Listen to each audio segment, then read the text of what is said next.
In the wake of the recent bushfires that devastated the Grampians region, we received a heartfelt inquiry from a customer whose home and farm had been destroyed, requiring a compressor for post-hole driving to replace fire-damaged fencing.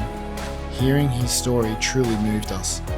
We wanted to ensure he felt supported during this difficult time and share his journey with others to raise awareness about the impact of these fires on the local community. So I'm just here with Rod. We've just driven from Bendigo all the way out to where the Grampians is. Yeah. Rod's been pretty affected with the bushfires that have just recently come through. He rang us up last week saying that you needed an air compressor because you got a bunch of fencing to do. Whatever. Yeah. So tell us a little bit about what happened with these fires. Oh, well, the fire came through here on Boxing Day. Yep. Yeah. We were I wasn't here because it was too dangerous to be on site. The fireys did a terrific job, in fact, of sort of saving these sheds to start with. Yep. But unfortunately, the house didn't survive. It's a bit further up there, about 150 metres further up. It and my wool shed and my workshop were burnt.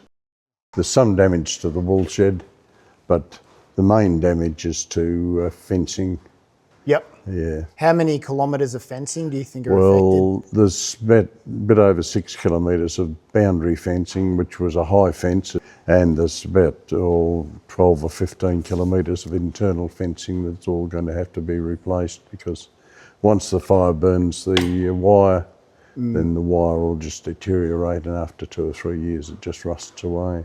Yep, and the theory with the fencing is you need to have it quite high because you have the issue with kangaroos, is that correct? Well, not only kangaroos, there's a lot of deer here in the national park as well. Yep. And I'm surrounded by on 3.5 sides by the national park. I don't want to shoot them. No, so of course I'm better off to try and keep them out. I'm going to put on a full exclusion fence, which will be, it's 180 centimetres. The wire is 150 high, plus an apron of 30 centimetres at the bottom, so they can't dig under the fence. And so with the air compressor side, you were saying you're going to be using it all day for post-hole driving. So the plan is to use one of the Marchant post-hole drivers. That's right, yeah. Yep.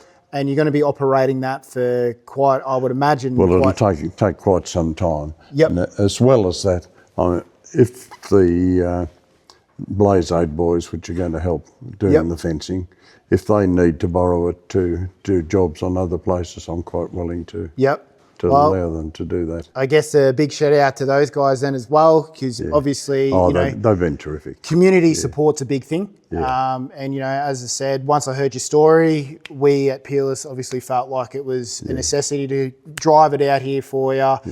Obviously make sure that you've got all the fittings, all the connections you needed, and also in the process supporting locals. That's what it's all about at the end of the day.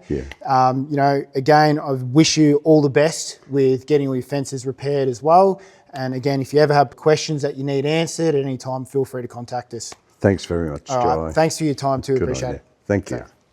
If you would like to help recovering farmers, please follow the links below to donate. Thank you.